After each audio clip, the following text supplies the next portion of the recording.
नमस्कार. प्रादेशिक हवामान केंद्र नागपूरमध्ये आपलं स्वागत आहे. विदर्भासाठी दैनिक हवामान माहिती.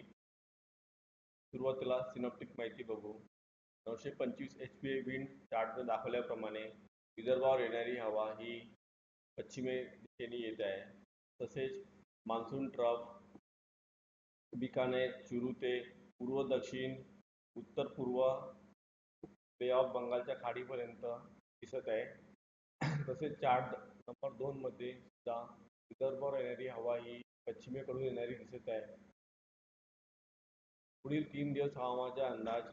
पहिल्या दिवशी 4 जुलैला विदर्भामध्ये गडचिरोली, चंद्रपूर जिल्ह्यात बहुधा सर्वत्र ठिकाणी पावसाची शक्यता आहे.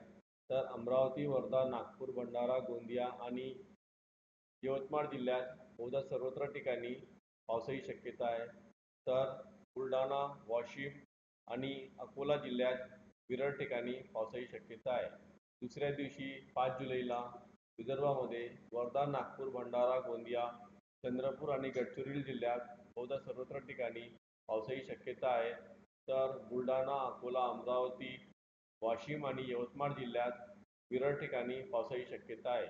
तिसऱ्या दिवशी 6 जुलैला विदर्भामध्ये सर्व जिल्ह्यांमध्ये बहुधा सर्वत्र ठिकाणी पावसाची शक्यता आहे. पुढील 3 दिवस हवामानाचा इशारा.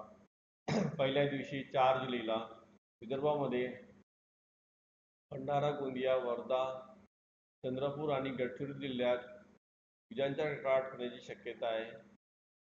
तर बाकी जिल्ह्यांमध्ये चेतावणी देण्यात आलेली नाही.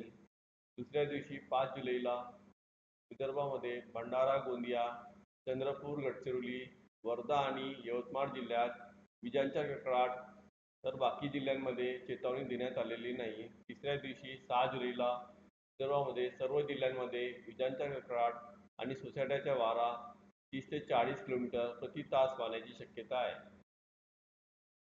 स्थानिक शहर हवामानाचा अंदाज सविस्तरपणे चार्टमध्ये दिलेला आहे. कमाल तापमान. पुढील 5 दिवसात कमाल तापमानात कोणताही मोठा बदल होणार नाही. हवामान माहितीसाठी इंस्टाग्राम, ट्विटर, फेसबुक आणि यूट्यूबवर हवामान माहिती बघू शकता. धन्यवाद.